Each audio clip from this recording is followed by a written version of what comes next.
Salut tout le monde, c'est Mameko King. On se retrouve dans cette vidéo où je vais vous apprendre comment faire un abreuvoir pour former.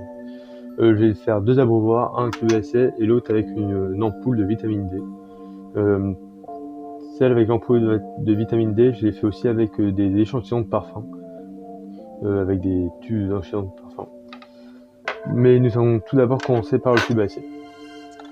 Pour ça, je vous conseille d'utiliser un repose tube à essai. Ça sera plus simple pour mettre l'eau. Donc, il nous faut de l'eau, du coton, une pince et puis une seringue.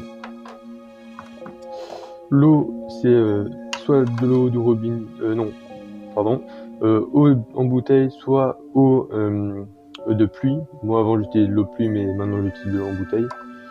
Pas d'eau du robinet à cause du chlore, etc. Des produits qu'ils mettent dedans. Donc vous remplissez votre seringue et vous remplissez votre tube à essai.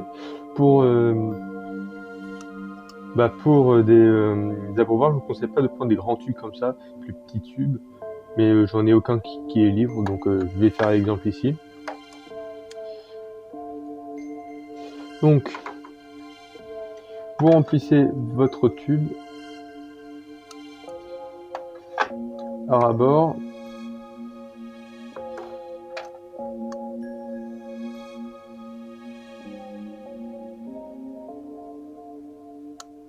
Bon, à ras-bord, il faut toujours laisser un petit centimètre. Vous mettez dans... Voyez, un petit centimètre. Vous mettez, toc. Vous prenez un gros morceau de coton, vous mettez au bout. Après, je vous conseille de prendre, comme là, j'utilise l'art de ma pince. Puis, vous enfoncez. Il faut que ça soit tassé. Après, vous pouvez mettre un peu plus d'eau pour qu'après ça ressorte, mais sinon les fourmis ils arrivent assez bien à rentrer dedans. J'utilise ça pour les Messor Barbarus. Puis vous tassez assez pour qu'il y ait bien de l'eau qui rentre. Puis voilà, ça vous fait un tube à essai. Après ça peut rouler, mais il y a plein de petites techniques ou de supports que vous pouvez mettre pour éviter que ça roule. Voilà. On va passer au deuxième. Alors, je vous dis de faire attention, c'est un médicament, donc j'ai énormément rincé, une bonne dizaine de fois, j'ai tout laissé sécher, etc. Donc il faut bien nettoyer avec du savon, etc. pour éviter que ça fasse du mal à vos fourmis. Donc là, c'est un peu la même chose. Vous prenez de l'eau.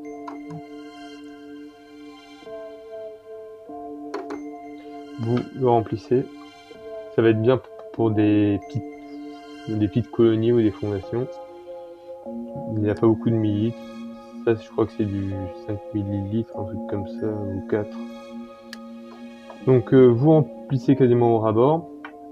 Vous prenez un petit morceau de coton. Puis vous le roulez un peu pour que ça arrive à passer. La particularité de ça, c'est qu'on va pouvoir faire des abreuvoirs verticales et horizontales. Après, ça va surtout varier comment vous allez positionner le coton.